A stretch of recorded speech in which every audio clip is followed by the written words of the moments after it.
If you've lost your heat in the freezing cold or your AC in the blistering heat, you know just how urgent it is to restore your HVAC system.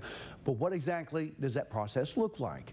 In this evening's On the Clock, Natalie McCain gets her hands dirty with Mike Graham Heating and Air for an up-close and personal look. Imagine you're an elderly woman just trying to take care of your daughter with cancer when your heater goes out on the coldest day of the year. I'm Natalie McCain, and this is On the Clock, and getting her heater turned on is priority number one for those with Mike Graham Heating and Air. Heater is not coming on. Customers complaining of blowing cold air.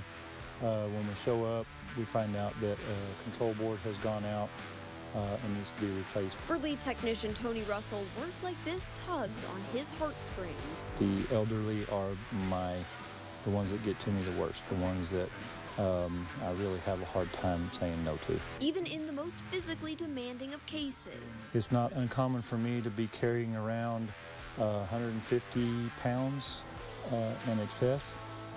Summertime, I mean, we're carrying jugs of Freon, tool bags, we're climbing up and down ladders, sometimes crawling in very tight spots under houses. And he means very tight spaces. I've never been in an attic before. But after running diagnostics and replacing her control board with a spare...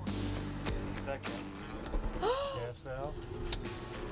Oh, look at that. I love the people. I love being able to help the people. For Tony, it's all worth it, clocking out of another day. And he may even have a new apprentice under his wing. Based on my assistance today, would you hire me as an apprentice? Absolutely. Okay. Are Absolutely. you lying, Vicky, so good? Absolutely not. Firing up this furnace again together. Natalie McCain, KFTX 3 News.